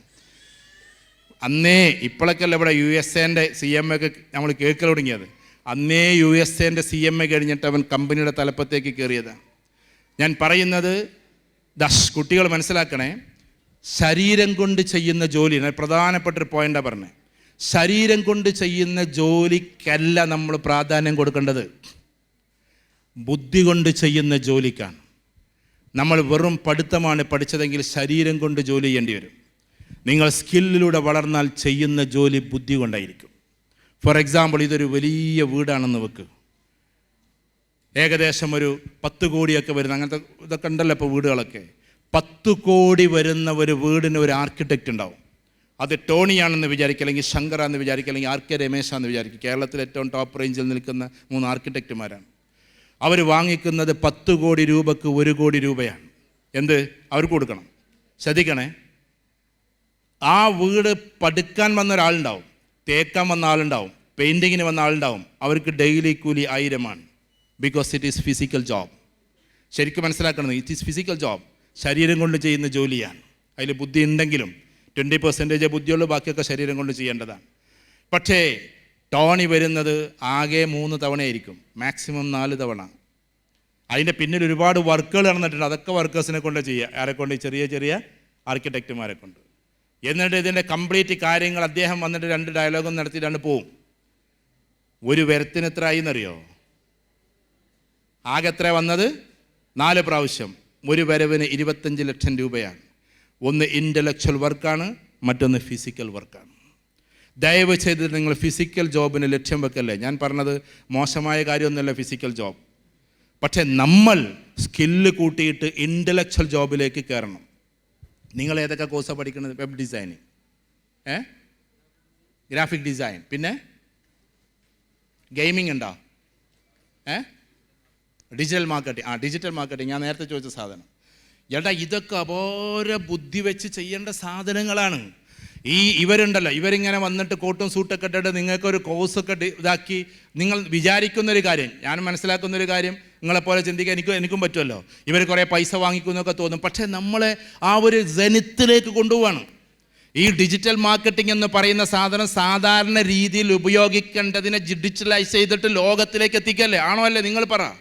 ഇപ്പം എൻ്റെ ഒരു സുഹൃത്ത്, നിങ്ങൾ ക്യാമറ പകർത്തുന്നതുകൊണ്ട് എൻ്റെ ബിസിനസ്സിനെ പറ്റിയിട്ട് അത്ര സീക്രട്ടുകളൊന്നും പറയാൻ പറ്റില്ല. എന്നാലും 1-2 കാര്യങ്ങൾ പറയാം. ഇപ്പോൾ ഉദാഹരണത്തിന് ലൈബീരിയയിൽ കിടക്കുന്ന ചില പ്രൊഡക്റ്റുകളെ യൂറോപ്പിലേക്ക് എത്തിക്കുന്നത് എൻ്റെ 2 സുഹൃത്തുക്കളാണ്. അത് ഈ യൂറോപ്പിനോട് നമ്മൾ ബന്ധപ്പെടുന്നതും ഈ പറയുന്ന ലൈബീരിയയോട് ലൈബീരിയ കിടക്കുന്നത് ആഫ്രിക്കയിലാണ്, യൂറോപ്പ് കിടക്കുന്നത് അപ്പുറത്താണ്. 2 കോണ്ടിനെൻ്റാണ്. ഈ കംപ്ലീറ്റ് കമ്മ്യൂണിക്കേഷൻസ് നടത്തിയിട്ട് അതിനെ മുഴുവനും കാര്യങ്ങൾ നടത്തിയിട്ട് അത് അങ്ങോട്ട് കയറ്റാനുള്ള കംപ്ലീറ്റ് ലിയാസണിങ്ങും ലൈസൻസിങ്ങും അതിൻ്റെ എന്താ പറയുക ഷിപ്പിങ്ങും അതിന് വേണ്ട എല്ലാ കാര്യങ്ങളും ഈ പ്രൊഡക്റ്റ് അങ്ങോട്ട് എത്തിക്കലും ലോജിസ്റ്റിക്സും അതോടൊപ്പം ആ രാജ്യത്തിൻ്റെ നിയമം ഈ രാജ്യത്തിൻ്റെ നിയമം ആ രാജ്യത്തിലെ വിസിറ്റ് ഈ രാജ്യത്തിലെ വിസിറ്റ് അവിടുത്തെ എംബസി ഇവിടുത്തെ എംബസി ഇതൊക്കെ ഇരുന്നിട്ട് അതിൻ്റെ മെയിലുകളൊക്കെ നടത്തിയിട്ട് നമ്മൾ ഈ പരിപാടി നടത്തുന്നത് എൻ്റെ പാടത്തേക്ക് നോക്കിയിട്ടാണ്. ഒന്നും കൂടി പറയാം, പറഞ്ഞു മനസ്സിലായോ? എൻ്റെ വീടിൻ്റെ പിന്നാമ്പുറത്തൊരു പാടുണ്ട്, അതിലേക്ക് ഇങ്ങനെ നോക്കിയിട്ട് ആദ്യം പേപ്പറിൽ ഇത് കാണും, എന്നിട്ട് ഈ കാര്യങ്ങൾ സന്ദേശം അവർക്ക് എത്തിക്കും. ഞാൻ ഈ പറയുന്നവർ കയറ്റുന്ന യൂറോപ്പിലും പോയിട്ടുണ്ട് ഒരുപാട് രാജ്യങ്ങളിൽ. അവർ കയറ്റുന്ന ആ സ്ഥലത്ത് ഞാൻ പോയിട്ടില്ല, ഈ കയറ്റുന്ന സ്ഥലത്ത് ഞാൻ പോയിട്ടില്ല. ഡിജിറ്റൽ മാർക്കറ്റിങ്ങിൻ്റെ ഏറ്റവും സ്ട്രോങ് സ്പേസാണ് ഞാൻ പറയുന്നത്. ഏത് ഒരു സാധനത്തെയും ഡിജിറ്റലൈസ് ചെയ്തിട്ട് ലോകത്തിൻ്റെ വ്യത്യസ്ത തലങ്ങളിലേക്ക് എത്തിക്കാൻ പറ്റുന്ന അപാര സ്കില്ലാണ് നിങ്ങൾ പഠിച്ചുകൊണ്ടിരിക്കണേ. ആ സ്കില്ലിൻ്റെ കൂട്ടത്തിൽ നിങ്ങൾക്ക് ഉണ്ടാകുന്ന സ്കില്ലുണ്ട്. പറഞ്ഞു മനസ്സിലായി? അതാ ഞാൻ പറഞ്ഞത്. Linguistic ability, reference skill, data interpretation, analytical reasoning, critical evaluation, strategical thoughts, decision making skills. ഇതൊക്കെ ഒരു മനുഷ്യന് ഉണ്ടാകേണ്ടതാണ്. തീരുമാനം എടുക്കാനുള്ള കഴിവ്. ലൈഫ് സ്കില്ലിൽ പെട്ടിട്ടുള്ള സ്കില്ലാണ് എന്ത്? ആളുകൾ പെട്ടെന്ന് ചൂടാകുന്ന, വളരെ ശ്രദ്ധിക്കണേ, പെട്ടെന്ന് ചൂടാകുന്ന സമയത്ത് ചൂടാകാതെ നിൽക്കണമെങ്കിൽ ലൈഫ് സ്കില്ല് നമ്മൾ പഠിക്കണം. ഫോർ എക്സാമ്പിൾ, എൻ്റെ ന്യൂറോ ലിംഗ്വിസ്റ്റിക്, ഉദാഹരണത്തിന് സമയമില്ലാത്തതുകൊണ്ട് ചുരുക്കി പറയാം, ന്യൂറോ ലിംഗ്വിസ്റ്റിക് ഇപ്പം ഇന്നത്തെ ജനറേഷൻ ഏറ്റവും കൂടുതൽ ബാധിക്കുന്ന ഒരു പ്രശ്നം ഇപ്പം ഞാൻ പറഞ്ഞേ, ഇമോഷണലി അവർ സ്റ്റേബിൾ അല്ല. എന്ന് വെച്ചാൽ വൈകാരികപരമായി അവരെന്തല്ല സ്റ്റേബിൾ അല്ല. ഒന്നിക്കൽ ഏതെങ്കിലും ഒരു ഹായ് മെസ്സേജ് കിട്ടുമ്പോഴേക്ക് അവൻ്റെ ഫോട്ടോ അയച്ച് ചുരുക്കി പറഞ്ഞ അവന് അമ്മയും വേണ്ട അപ്പിയും വേണ്ട അമ്മയും വേണ്ട അച്ഛനും വേണ്ട പറഞ്ഞിട്ട് അവരെ പിന്നാലെ പോകുന്നൊരു സമൂഹം. രണ്ടാമത്തെ ഒരു സമൂഹം എന്താണ്? ഗ്യാങ്സ്റ്റേഴ്സ്. സ്കൂളിൽ ഇന്നലെ പെരുമ്പിലാവെന്ന് കേട്ടൊരു കഥയാണ്. ആ സ്കൂളിലെ കുട്ടികളിട്ടതും ഈ സ്കൂളിലെ കുട്ടികളിട്ടതും വാട്സപ്പിന് ഒരേ ഗ്രൂപ്പിൻ്റെ പേരാണെങ്കിൽ തെരുവിൽ അടി. ഗ്യാങ്സ്റ്റേഴ്സ്. കാരണം 2 പേരുടെയും പേരൊന്നായിപ്പോയി എന്നുള്ളതാണ്. ഉദാഹരണത്തിന് അവിടെ ഷാർക്ക് ഗ്രൂപ്പ് എന്നാണ്, ഷാർക്ക് ഗ്രൂപ്പ് എന്നാണ്, സ്രാക്കൂട്ടങ്ങൾ എന്നാണ് എഴുതണമെങ്കിൽ ഇവിടെ സ്രാക്കൂട്ടം ഇട്ടതിൻ്റെ പേരിൽ തെരുവിൽ അടിയാണ്, എടപ്പാളങ്ങാടിയിൽ അടിയാണ്. ഇമോഷണൽ സ്റ്റെബിലിറ്റി ഇല്ലാത്ത കുട്ടികൾ. നമ്മൾ എവിടെ പോകും? ഭാവിയിൽ എന്താകും ആലോചിച്ചിട്ടുണ്ടോ? ജീവിതത്തിൻ്റെ സ്റ്റൈലിലേക്ക് പോകുമ്പോൾ എവിടെ എത്തും നമ്മൾ? ഈ ഒരു അവസ്ഥയിൽ നിന്ന് മാറാൻ കൂടിയിട്ടാണ് ഇത്തരം കോൺവെക്കേഷൻ സെറിമണിയിൽ നമ്മൾ ഇത്തരം കാര്യങ്ങൾ സംസാരിക്കുന്നത്. വളരെ ശ്രദ്ധിച്ച് കേൾക്കുക. ഫോർ എക്സാമ്പിൾ, നമ്മുടെ ന്യൂറോ ലിംഗ്വിസ്റ്റിക് അത് ലൈഫ് സ്കില്ലിൽ പെട്ടതാണ്. എന്താ ന്യൂറോ ലിംഗ്വിസ്റ്റിക്? നിങ്ങളോടിപ്പോൾ ഈ ഇരിക്കുന്ന മോൻ്റെ പേരെന്താ? ഷബി. എന്താ മോനെ നിൻ്റെ പേര് എന്ന് ചോദിച്ചാൽ അതൊരു നല്ലൊരു ജനറൽ ക്വസ്റ്റ്യനാണ്. മോനെ നിൻ്റെ പേരെന്താണ്? അപ്പം അവൻ്റെ ന്യൂറോ ലിംഗ്വിസ്റ്റിക് വർക്ക് ചെയ്യുന്നത് വേറൊരു അവസ്ഥയിലായിരിക്കും. ഞാൻ പറഞ്ഞു മനസ്സിലായോ? ന്യൂറോ ലിംഗ്വിസ്റ്റിക് എന്ന് പറഞ്ഞാൽ സംസാരിക്കാനുള്ള അവൻ്റെ നെർവ്സ് കംപ്ലീറ്റ് ഉണ്ട്, അതിൻ്റെ ഡെപ്തിലേക്ക് പോകുന്നില്ല. അപ്പോൾ അവന് ആൻസർ അറിയും, എൻ്റെ പേര് ഇന്നതാണ്. നേരെ മറിച്ച് ഞാൻ എന്താണ് എൻ്റെ പേര് എന്ന് ചോദിച്ചു കഴിഞ്ഞാൽ എന്തായി? അവൻ്റെ ന്യൂറോ ലിംഗ്വിസ്റ്റിക് വേറെ രീതിയിൽ വർക്ക് ചെയ്യും. അവൻ്റെ ഭാഷയ്ക്കുള്ള ഞരമ്പുകളുണ്ടല്ലോ, അവൻ്റെ പുറത്തേക്ക് വരുന്ന വേർഡ്സ്, അതിനുവേണ്ടി അവൻ്റെ ബ്രെയിൻ ഒന്ന് പടക്കും, അവൻ്റെ ഹൃദയം ഒന്ന് തുടിക്കും, അവൻ്റെ കംപ്ലീറ്റ് നെർവ്സും വേറെ രീതിയിലേക്കാകും. അവൻ വളരെ പെട്ടെന്ന് കിനസ്തെറ്റിക് ആകും. കിനസ്തെറ്റിക് എന്ന് പറഞ്ഞാൽ പെട്ടെന്ന് വേദനിക്കുന്ന മനുഷ്യനാകും. പറയാൻ സൗകര്യമില്ലടോ എന്നൊരു പക്ഷേ തിരിച്ചു പറയും. ഇതറിയാതെയാണ് അധ്യാപകർ പോലും നമ്മളെ പഠിപ്പിച്ചത്. അധ്യാപകർ വന്നിട്ട് ചിലപ്പോൾ നമ്മളോട് പറയും, എന്താ നീ പഠിച്ചില്ലേ, എടാ എന്നുള്ള വിളി അധികം കുട്ടികൾക്ക് ഇഷ്ടമല്ല. ഡ മക്കളെ എന്ന് പറഞ്ഞ പ്രശ്നമില്ല, ഡ മോനെ എന്ന് പറഞ്ഞ പ്രശ്നമില്ല, എന്താടാ എന്നുള്ള ചോദ്യത്തിൽ നമുക്കറിയാം എന്താണെന്നുള്ളത്. അതുകൊണ്ട് കുട്ടികൾക്ക് താല്പര്യമില്ല ചോദ്യം കേൾക്കാൻ. എന്നിട്ടോ നീയും നിന്റെ വാപ്പയെ പോലാകാനാണോ തീരുമാനം എന്ന് ചോദിക്കുമ്പോഴേക്ക് വാപ്പയെ കൂട്ടി പറഞ്ഞതുകൊണ്ട് എന്താകും, ആകെ നമ്മുടെ നെർവ്സ് മാറും. അതുകൊണ്ട് ഇവിടെ ഇരിക്കുന്ന കുട്ടികളോട് ഞാൻ പറയാണ്, നിങ്ങൾക്ക് ജീവിതത്തിൽ വിജയിക്കാനും പ്രൊഫഷണലി വിജയിക്കാനും ന്യൂറോ ലിംഗ്വിസ്റ്റിക്കിൻ്റെ ഭാഗമായിട്ട് എപ്പോഴും ക്ഷമ നമ്മൾ കൊണ്ടെടുക്കുന്നത് ലൈഫ് സ്കില്ലിൽപ്പെട്ടതാണ്. പേഷ്യൻസ് എന്ന് പറയുന്നത് ലൈഫ് സ്കില്ലിൽപ്പെട്ടതാണ്. ആരെന്ത് പറഞ്ഞാലും ചൂടാകാത്ത മനോഭാവത്തിന് നല്ലൊരു പക്വത നമുക്ക് വേണം. അതിന് പറയുന്ന പേര് തന്നെ എന്താണെന്നറിയോ, ഇമോഷണൽ സ്റ്റെബിലിറ്റി എന്നാണ്. ഇമോഷണൽ സ്റ്റെബിലിറ്റി നമ്മുടെ ഏറ്റവും പ്രധാനപ്പെട്ട ഒരു സ്കില്ലാണ്. ഇമോഷണൽ സ്റ്റെബിലിറ്റി നിർബന്ധം. ഇപ്പോൾ അമ്മ നമ്മളെന്താ ഇവിടെ കുറേ പാരൻസ് ഇരിക്കുന്നുണ്ടല്ലോ, പാരൻസ് ചിലപ്പോൾ നമ്മളോട് പറയാണ്, ഇന്ന് പോണില്ലടി എന്ന് ചോദിച്ചാൽ ഇല്ല ഞാൻ പോണില്ല എന്ന് പറയും. എന്താ എനിക്ക് പോയാൽ പിന്നെ എനിക്ക് പൈസ ഇങ്ങനെ ചിലവാക്കിയിട്ട് അങ്ങോട്ടും ഇങ്ങോട്ടും എന്ന് പറയുന്നത് ഉമ്മ പറയും, തള്ള ഞാൻ പോണില്ല എന്നല്ല നിങ്ങളോട് പറഞ്ഞത്. കാരണം ഉമ്മൻ്റെ ഡയലോഗ് ഇങ്ങനെ ആകുമ്പോൾ പിന്നെ തള്ള എന്ന വിളിയായിരിക്കും തിരിച്ചങ്ങോട്ട് ചെല്ലുക. നേരെ മറ്റേ തലയിലൊക്കെ തലൊരു മോള് പോണില്ലെന്ന് എന്നൊക്കെ ചോദിക്കുമ്പോൾ നല്ല മോളാണ് എന്നെ ആക്കിയതാണോ എന്നൊക്കെ ചോദിക്കും. നല്ല രസമായിരിക്കും കമ്മ്യൂണിക്കേഷൻ തന്നെ. ഞാൻ പറഞ്ഞു മനസ്സിലാവുന്നുണ്ടോ? മാതാപിതാക്കൾ ചെയ്യേണ്ട കമ്മ്യൂണിക്കേഷൻ അതാണ്. അല്ലാതെ ചൂലെടുത്ത് കൊടുത്തിട്ട് അടിക്കടി അമ്മായിമ്മ അങ്ങനെയാണ് എന്ന് പറയലല്ല. അവസാനം പെൺകുട്ടികൾക്ക് കല്യാണം കഴിക്കാൻ സമയത്ത് അമ്മായിമ്മനെ ഡാഗിനിയായിട്ടാണ് കാണുന്നത്. അമ്മായിമ്മ എന്ന് പറഞ്ഞാൽ ഡാഗിനി, അമ്മോശൻ എന്ന് പറഞ്ഞാൽ കുട്ടൂസന്, പിന്നെ അവിടെ ഒരു അളിയാൻ കുട്ടിയുണ്ട്, അത് എന്തായാലും ലുട്ടാപ്പി. ഇങ്ങനെ കാഴ്ചപ്പാട് എന്തിന് കൊടുക്കണം നമ്മൾ? ഞാൻ രക്ഷിതാക്കളോട് പറയാണ്, നമ്മുടെ ന്യൂറോ ലിംഗ്വിസ്റ്റിക് എന്ന് പറയുന്ന ഒരു സാധനം, ആ സാധനം നമ്മുടെ ഉള്ളിൽ കിടക്കാൻ അവിടെ എപ്പോഴും ക്ഷമയുണ്ടാവുക എന്നത് നിർബന്ധം. ഒരു ജോലി നമുക്ക് കിട്ടി. ഇപ്പോൾ ഇവിടെ എല്ലാവരും ഏകദേശം 400-500 കുട്ടികളെ പഠിപ്പിച്ചു വിട്ട് എല്ലാവരും പ്ലേസ്ഡ് ആയി എന്ന് പറഞ്ഞു. അത് ചിലപ്പോൾ ആയില്ല ഉദാഹരണത്തിന്, അല്ലെങ്കിൽ ചെന്ന സ്ഥലത്ത് നിന്നൊന്നും കൂടി ഉയരണം. നമുക്ക് വേണ്ടത് എന്താ? നല്ല പേഴ്സണാലിറ്റി അല്ലേ? ആണോ അല്ലേ? എപ്പോഴും നമ്മളെ ഉയർത്തുന്ന ഘടകമേതാ?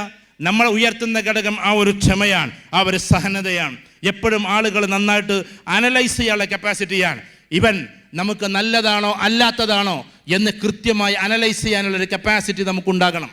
ഞാൻ ഇതിൻ്റെ കൂട്ടത്തിൽ പറയാണ്, ഇവിടെ പഠിക്കുന്ന കുട്ടികളോട് പറയാണ്, പെൺകുട്ടികളാകട്ടെ ആൺകുട്ടികളാകട്ടെ, ഡിജിറ്റൽ മാർക്കറ്റിങ്ങോ വെബ് ഡിസൈനിങ്ങോ എന്ത് നിങ്ങൾ പഠിച്ചാലും, ഭാവിയിൽ AI പഠിച്ചാലും ശരി, അങ്ങനെ പഠിക്കുന്ന സമയത്ത് നിങ്ങളെപ്പോഴും നിങ്ങളുടെ മാതാവിൻ്റെ മടിയിൽ കിടന്നിട്ട് കഥ കേൾക്കുന്ന ഒരു കുട്ടിയായി മാറുമ്പോഴാണ് ഇമോഷണൽ സ്റ്റെബിലിറ്റി ഉണ്ടാവുക. കാരണം ഉമ്മാമാക്ക് ഇതൊന്നും അറിയില്ല. ഉമ്മാമാക്ക് നിങ്ങളുടെ ഡിജിറ്റൽ മാർക്കറ്റിംഗ് ഒന്നും അറിയില്ല, ഏതെങ്ങനെ ചെയ്യേണ്ടതെന്നും അറിയില്ല. അങ്ങനെ തന്നെയാണ് അല്ലേ? അവരെന്നിട്ട് നിങ്ങളോട് വന്നിട്ട് പറയും നിങ്ങൾക്കത് തന്ത വൈബാണ് അല്ലെങ്കിൽ തള്ള വൈബാണ്. അപ്പം അങ്ങനത്തെ ഒരു പ്രയോഗമൊക്കെ ഇറങ്ങിയിട്ടുണ്ട്. ഞാൻ രക്ഷിതാക്കളോട് പറയാം, ഒരു സ്വകാര്യതയിൽ പറയുന്ന സാധനമാണ് തന്ത വൈബ്.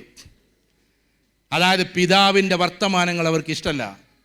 കാരണം ഞാനതിൻ്റെ മതമൂല്യങ്ങളെക്കുറിച്ച് മാത്രമല്ലേ പറഞ്ഞു കേട്ടോ, നമുക്ക് പേഴ്സണാലിറ്റി ഇല്ലാത്തത് കൊണ്ടാണ്. കാരണം അവർ 80s ജനിച്ചവർ, അല്ലെങ്കിൽ 70s ജനിച്ചവരും 80s വളർന്നവരും 90s അസ്തമിച്ചവരൊക്കെ ആയിരിക്കും അവർ. അവരുടെ ഡയലോഗ് വ്യത്യാസം ഉണ്ടാകും. അത് നമ്മൾ ആക്സെപ്റ്റ് ചെയ്തേ പറ്റൂ, അത് നമ്മൾ സ്വീകരിച്ചേ പറ്റൂ. കാരണം സമൂഹത്തോടുള്ള അങ്ങോട്ടും ഇങ്ങോട്ടുള്ള നമ്മുടെ റാപ്പോ ഉണ്ടല്ലോ, ആ റാപ്പോ എന്ന് പറയുന്നത് ന്യൂജനോട് സംസാരിക്കേണ്ടത് വേറെ രീതിയിലാണ്. കാരണം അവരോട് നമ്മൾ വേറൊരു ലിങ്ക് ഉണ്ടാക്കണ്ടേ. പക്ഷേ പിന്നോട്ട് പോകുമ്പോൾ പ്രായം ചെന്ന ആളുകളോട് സംസാരിക്കേണ്ടത് വേറെ രീതിയിൽ. ഇതൊക്കെ നമ്മുടെ സ്കിൽസാണ്. നിങ്ങൾ കണ്ടിട്ടില്ലേ, ഞാനൊരു രാഷ്ട്രീയക്കാരനെ പറഞ്ഞെന്ന് വിചാരിക്കാതെ വ്യത്യസ്ത രാഷ്ട്രീയക്കാരുണ്ടായിരിക്കാം. ഇപ്പം രാഹുൽ ഗാന്ധി ഉദാഹരണത്തിന്, രാഹുൽ ഗാന്ധി പഠിച്ചത് 2 ക്യാമ്പസ്, ഏറ്റവും ടോപ്പ്, ലോകത്തിലെ ഏറ്റവും ടോപ്പ് 2 ക്യാമ്പസിലാണ്. ഒന്ന് ഹാർവാർഡ് യൂണിവേഴ്സിറ്റിയിലാണ്, മറ്റൊന്ന് കാംബ്രിഡ്ജ് യൂണിവേഴ്സിറ്റിയിലാണ്. അദ്ദേഹം കുട്ടികളോട് പെരുമാറുന്നത് വേറെ രീതിയിലായിരിക്കും, യുവാക്കളോട് പെരുമാറുന്നത് വേറെ രീതിയിലായിരിക്കും. പോകുന്ന സമയത്ത് പ്രായം ചെന്നവരെ വെറും രാഷ്ട്രീയ കളിയൊന്നും അല്ല കേട്ടോ. ആ സമയത്ത് ഇങ്ങനെ എല്ലാവരെ ചാരത്ത് ചേർത്ത് പോകുന്നത് ആ സമൂഹത്തോടുള്ളൊരു കൺവെൻഷനാണ്, അവരോടുള്ള ഒരു പാരമ്പര്യത്തിൻ്റെ ആ ലെഗസി കീപ്പ് ചെയ്യാണ്. ഇവരൊക്കെയായിരുന്നു പണ്ട് എൻ്റെ അച്ഛൻ്റെ കൂടെ എൻ്റെ അമ്മയുടെ കൂടെയൊക്കെ ഉണ്ടായിരുന്നവർ എന്ന ആ ഒരു ലെഗസിയിലേക്ക്, ആ ഒരു ചരിത്രത്തിലേക്ക്, ആ ഒരു ഇതിഹാസത്തിലേക്കും ആ ഒരു തന്മയത്വത്തിലേക്കും അദ്ദേഹം തിരിച്ചു പോവാണ്. ഞാനൊരു ഉദാഹരണം പറഞ്ഞെന്ന് മാത്രം. നേരെ മറിച്ചിട്ട് കുട്ടികളെ വികൃതമാക്കി കഴിഞ്ഞാൽ, രക്ഷിതാക്കളോടും കൂടി പറയാണ്, മോശമായി സംസാരിച്ചാൽ അവരെന്നെ എങ്ങനെ പ്രതികരിക്കാമെന്ന് അവർക്ക് അറിഞ്ഞുകൂടാ. അതുകൊണ്ട് മോശമായി നമ്മൾ സംസാരിക്കരുത് രക്ഷിതാക്കളെ. പക്ഷേ ഈ കുട്ടികളോട് എനിക്ക് പറയാനുള്ളത്, അഥവാ രക്ഷിതാക്കൾ എന്ത് സംസാരിച്ചാലും അതിനെ തന്മയത്വത്തോടു കൂടി കാണാനും പറ്റണം.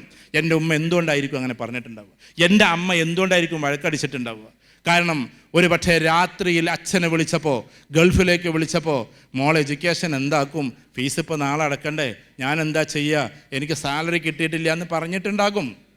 ആ സമയത്ത് അമ്മ ഒരുപാട് വിഷമിച്ചിട്ടുണ്ടാകും. ആ വിഷമം രാവിലെ മക്കൾ അറിയിച്ചിട്ടുണ്ടാകില്ല. ഇതിനൊക്കെ ചില റീസൺസ് ഉണ്ട്. രാവിലെ എനിക്കൊന്ന് ഫീസില്ലാതെ പോകാൻ പറ്റില്ല അമ്മ എന്ന് പറയുന്ന, അല്ലെങ്കിൽ അമ്മ എന്ന് പറയുന്ന സമയത്ത് ഇന്നിപ്പോൾ ഈ ഫീസ് അടക്കണ്ട 2 ദിവസം കഴിഞ്ഞിട്ട് എന്ന് പറയുമ്പോൾ അവിടെ അമ്മ സംരക്ഷിക്കുന്നത് അച്ഛനെ കൂടിയാണ്. ആ ഒരു വികാരം മനസ്സിലാക്കാനുള്ള കപ്പാസിറ്റി നമുക്കുണ്ടാകണം. ഏതോ ഒരാൾ എഴുതി വെച്ചില്ലേ, അമ്മയെക്കുറിച്ചിട്ടുള്ള ഭീമാകാരമായ കവിതയിൽ അമ്മ തിരഞ്ഞതെല്ലാം അച്ഛൻ്റെ പേരായിരുന്നു. എത്ര മനോഹരമായി വരികയെന്ന് നോക്കിയാട്ടെ. അമ്മയെക്കുറിച്ച് മകൻ എഴുതിയ കവിതയിലെല്ലാം അമ്മ തിരഞ്ഞത് മകൻ്റെ പേര്, അമ്മ തിരഞ്ഞത് അച്ഛൻ്റെ പേര്. അച്ഛൻ്റെ പേര് എവിടെയെങ്കിലും ഉണ്ടോ?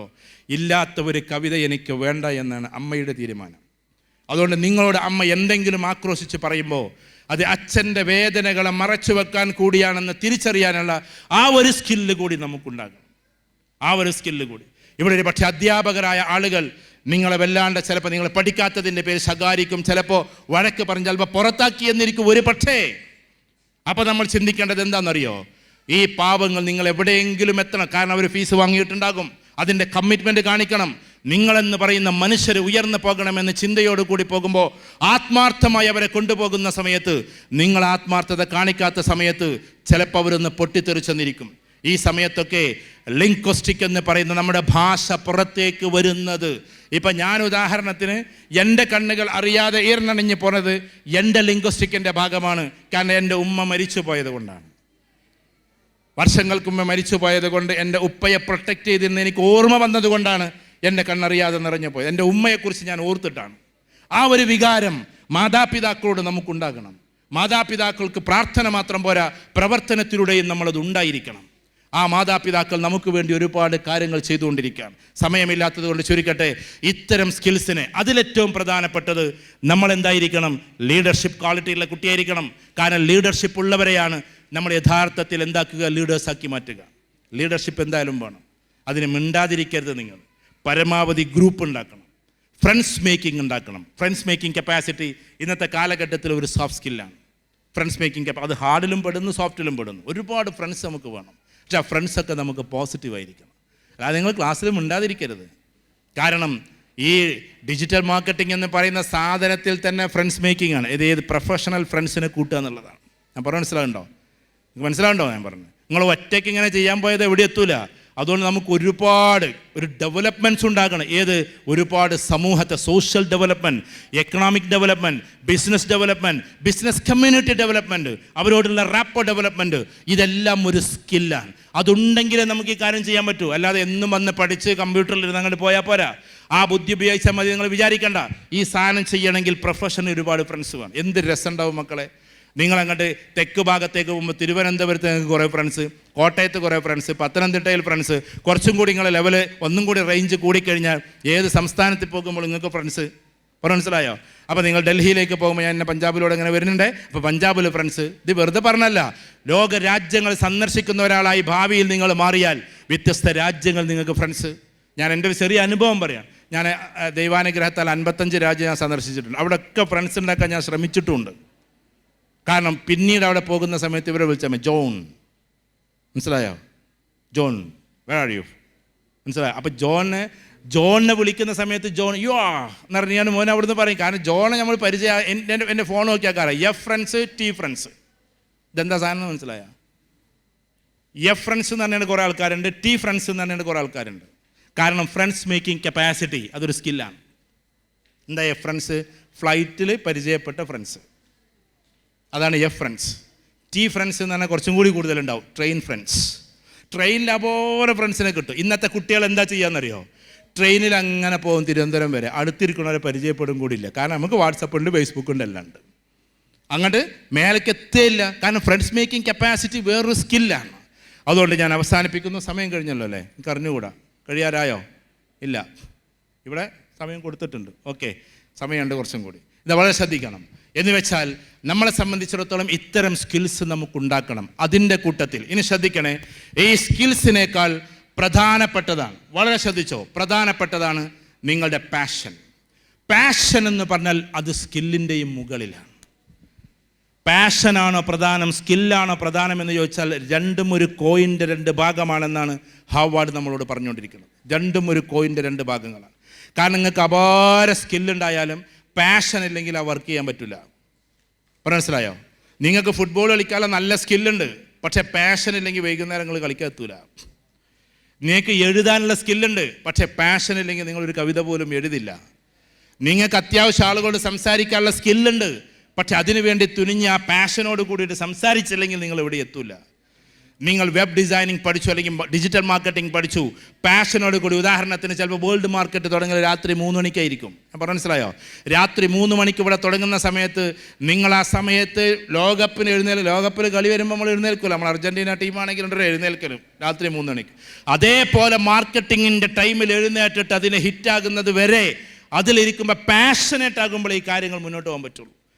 പാഷനേറ്റ് ആകുമ്പോൾ, നേരത്തെ പറഞ്ഞ രാഹുൽ ഗാന്ധിക്ക് ഞാൻ അദ്ദേഹത്തിന് ആളായിട്ട് പറയല്ലോ കേട്ടോ, അദ്ദേഹത്തിന് മെയിനായിട്ടുള്ള ഇങ്ക് എന്താണെന്ന് നിങ്ങളെ ഈ സാധനമാണ്, ഷെയർ മാർക്കറ്റും ഡിജിറ്റൽ മാർക്കറ്റിംഗ് ഒക്കെയാണ്.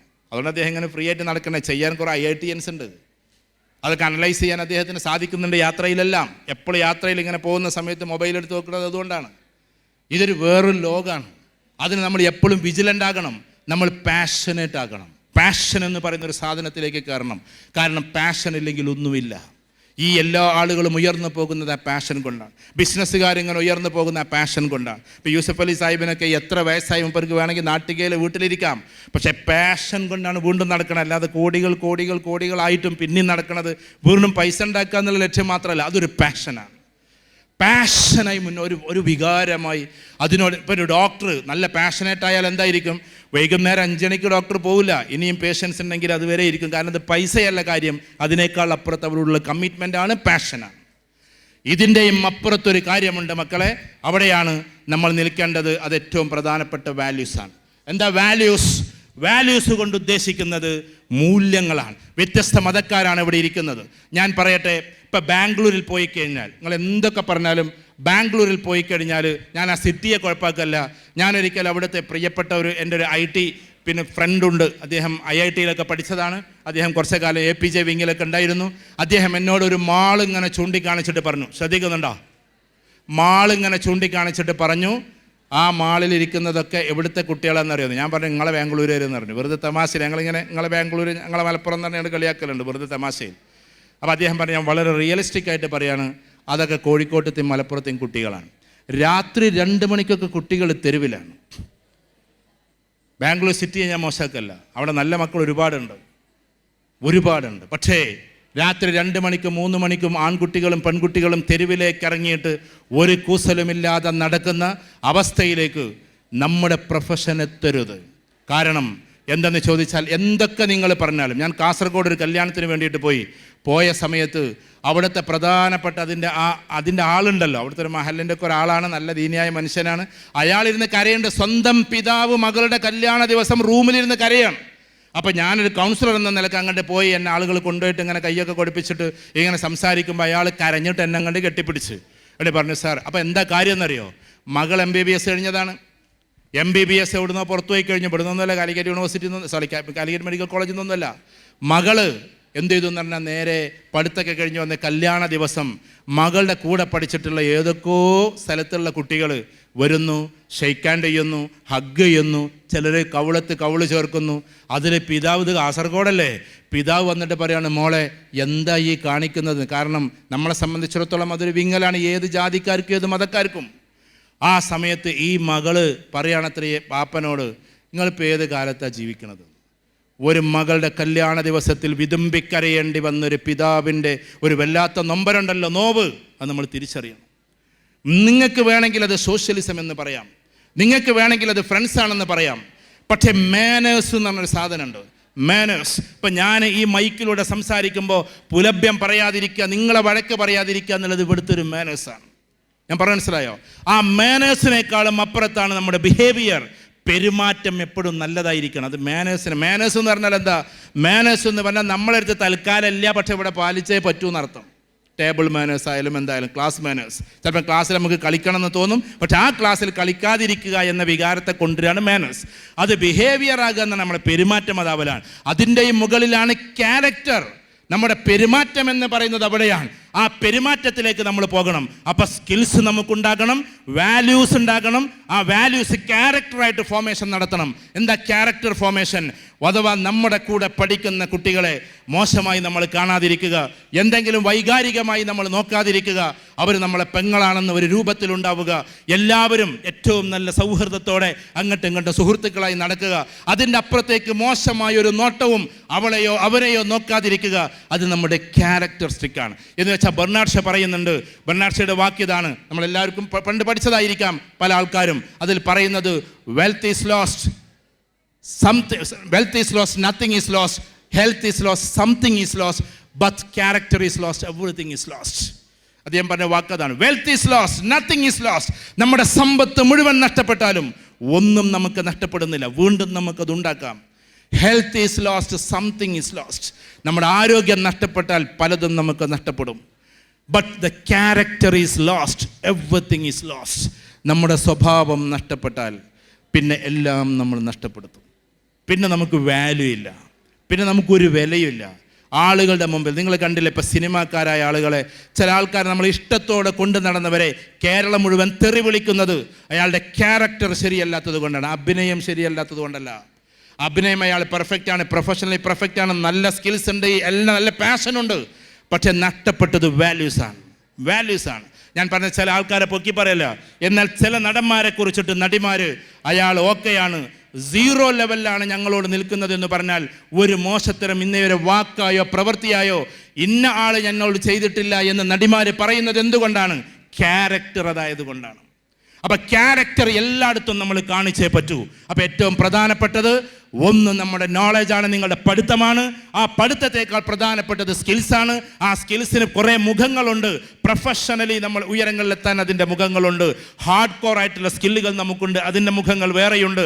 സോഫ്റ്റ് സ്കില്ലായിട്ടുള്ളതുണ്ട്. നമ്മുടെ ക്ഷമ, നമ്മുടെ സഹനം, നമ്മുടെ ലീഡർഷിപ്പ് ക്വാളിറ്റി, നമ്മുടെ അതിമനോഹരമായ അവതരണത്തിൻ്റെ, നമ്മുടെ ക്രിയേറ്റിവിറ്റിയുടെ, ആളുകളോടുള്ള ബന്ധത്തിൻ്റെ, ഫ്രണ്ട്സിനുണ്ടാക്കുന്നതിൻ്റെ, അതൊക്കെ നമ്മുടെ സോഫ്റ്റ് സ്കില്ലിൻ്റെ ഭാഗമായിട്ട് വരുന്നതാണ്. വേറെയും കുറേ ഇന്റർപേഴ്സണൽ സ്കില്ല്, ഇൻട്രാപേഴ്സണൽ സ്കില്ല്, ആളുകളുള്ള ബന്ധം, നമ്മളെ തിരിച്ചറിയുന്ന നമ്മുടെ ബന്ധം, ഇതെല്ലാം സോഫ്റ്റ് സ്കില്ലിൽപ്പെട്ടതാണ്. എബവ് ഓൾ, അതിനേക്കാൾ അപ്പുറത്ത് നമ്മൾ കാണേണ്ടത് പാഷൻ തന്നെയാണ്. അഥവാ അതിനോടുള്ള നമ്മുടെ മിടുക്ക് നമ്മൾ കാണിക്കേണ്ടത് അവിടെയാണ്. അതിനുമപ്പുറം നമ്മൾ ചെയ്യേണ്ടത് ഏറ്റവും പ്രധാനപ്പെട്ടത് നമ്മുടെ വാല്യൂസ് ആണ്. വാല്യൂസ് എവിടെ പോയാലും നഷ്ടപ്പെടുത്തരുത്. ഇത്തരം ആളുകൾക്ക് ഏറ്റവും സ്കോപ്പുള്ള ഏരിയ US പോലുള്ള രാജ്യങ്ങളുണ്ട്. അവിടേക്ക് ഒരുപാട് വാം വെൽക്കം നിങ്ങളെപ്പോലെ കുട്ടികൾക്ക് കിട്ടാറുണ്ട്. അഥവാ ഇതൊക്കെ പഠിച്ചു പോയാൽ പല രാജ്യങ്ങളിലുമുണ്ട്. അവിടെയൊക്കെ നമ്മളെത്തിയാലും ഏത് തെരുവിലൂടെ നടന്നു പോകുമ്പോഴും നട്ടപ്പാതിരക്ക് പോലും വാല്യൂസ് നഷ്ടപ്പെടുത്താത്ത കുട്ടികളായി ഈ സ്ഥാപനത്തിലെ കുട്ടികൾ മാറണം. സ്കിൽസ് എന്നാണ് നിങ്ങളുടെ പേരെങ്കിൽ ആ സ്കില്ലിൻ്റെയും അപ്പുറത്തേക്ക് ആ വാല്യൂസോട് കൂടി നമ്മൾ നടക്കണം. നിങ്ങൾ പഠിച്ച് ഏറ്റവും ഉന്നതമായ അവസ്ഥയിലെത്തുമ്പോൾ ആ സമയത്ത് നിങ്ങളുടെ സാലറി ആദ്യമായി നിങ്ങൾക്ക് കിട്ടുമ്പോൾ അത് ആദ്യമായിട്ട് കൊണ്ടുവന്ന് കൊടുക്കേണ്ടത് അമ്മയുടെ കയ്യിൽ, അമ്മ കൊടുക്കേണ്ടത് അച്ഛൻ്റെ കയ്യിൽ. ഞാൻ എപ്പോഴും നിങ്ങളോട് സൂചിപ്പിക്കാറുണ്ട് ഈ കാര്യം. അത്രത്തോളം നമ്മളവിടെ മാനിക്കണം. കാരണം മക്കൾ വലുതായി ഉയർന്നു പോയി അവിടെ എത്തുക എന്നത്, ഞാൻ എൻ്റെ ഒരു ചെറിയ അനുഭവം പറഞ്ഞിട്ട് സമയം അവസാനിച്ചു, അതും കൂടി പറഞ്ഞിട്ട് അവസാനിച്ചോട്ടെ. എൻ്റെ മകൻ UK പഠിക്കുന്നവൻ ആദ്യമായിട്ട് ജോലിക്ക് കയറി ഫസ്റ്റ് സാലറി അയച്ചപ്പോൾ ഞാനത് അറിഞ്ഞിട്ടില്ല. അവൻ്റെ ജ്യേഷ്ഠൻ്റെ അക്കൗണ്ടിലേക്ക്, അവനിപ്പോൾ PG പഠിച്ചുകൊണ്ടിരിക്കുകയാണ്, ജ്യേഷ്ഠൻ്റെ അക്കൗണ്ടിലേക്ക് അയച്ച് ജ്യേഷ്ഠനത് ഉമ്മൻ്റെ അടുത്ത് കൊണ്ടുവന്ന് കൊടുത്ത് ഉമ്മ എൻ്റെ അടുത്ത് കൊണ്ടുവന്ന് തരികയാണ്. സത്യത്തിൽ ഞാൻ ആ സന്ദർഭത്തിലേക്ക് അറിഞ്ഞു കേട്ടോ. കാരണം എനിക്ക് പെട്ടെന്ന് അങ്ങനെ കരച്ചിൽ വരാത്തതാണ്. കാരണം LKG UKG അവൻ പഠിക്കുന്ന കാലത്ത് എൻ്റെ ചിന്തയാണ് ഇന്ന യൂണിവേഴ്സിറ്റിയിൽ അവന് പഠിക്കണമെന്ന്. UK ഏറ്റവും ടോപ്പ് ഒരു പബ്ലിക് യൂണിവേഴ്സിറ്റിയിൽ അവനെത്തി. അവിടുന്ന് ഹോണേഴ്സ് ഡിഗ്രി കഴിഞ്ഞ്, PG അല്ല ഹോണേഴ്സ് ഡിഗ്രി കഴിഞ്ഞ് ജോലിക്ക് കയറി. ഞാൻ PG വേറെ ചെയ്യുന്നുണ്ട്. ആ ജോലിക്ക് കയറി ഫസ്റ്റ് സാലറി അവൻ ആരൊക്കെ മാനിച്ചു എന്നറിയോ? ഞാൻ അവൻ്റെ ഒരു ഇതായിട്ട് പറയാണ് എന്ന് വെച്ചാൽ അവൻ ആദ്യം മാനിച്ചത് അവൻ്റെ ജ്യേഷ്ഠനെ. കാരണം ജ്യേഷ്ഠൻ്റെ അക്കൗണ്ടിലേക്ക് അയച്ചു കൊടുത്ത് ആ ജ്യേഷ്ഠനത് അമ്മക്ക് കൊടുത്ത് ഉമ്മ എൻ്റെ അടുത്ത് കൊണ്ടുവരികയാണ്. അതവൻ ഒരു പക്ഷേ എൻ്റെ ഒരു പ്രസംഗം കേട്ടതാകാം കാരണമെന്ന് ഞാൻ വിശ്വസിക്കുന്നു. കോഴിക്കോട്ടുള്ളൊരു പയ്യനെക്കുറിച്ച് ഞാൻ എപ്പോഴും പറയാറുണ്ട്. അത് മാത്രം പറഞ്ഞിട്ട് ഞാൻ അവസാനിപ്പിക്കുകയാണ്. ആദ്യമായിട്ട് എഞ്ചിനീയറിങ് കഴിഞ്ഞ് ജോലി കിട്ടി, സാലറി കൊണ്ടുവന്നിട്ട് ഉമ്മൻ്റെ അടുത്ത് കൊടുക്കുകയാണ്. ഉമ്മ അത് ഉപ്പക്ക് കൊടുത്താളിന്ന് പറയാണ്. ആ സമയത്ത് ഉപ്പ പിന്നീട് അതൊരു വീഡിയോ ആയിട്ട് വന്നു. വീഡിയോക്കാർ എന്നെ വിളിച്ചിരുന്നു, സാർ അതിൽ നിന്ന് കിട്ടിയ പ്രചോദനം കൊണ്ടുണ്ടായി ഉണ്ടാക്കിയ വീഡിയോ ആണെന്ന് എന്നെ വിളിച്ച കുട്ടികൾ പറയുകയും ചെയ്തിരുന്നു.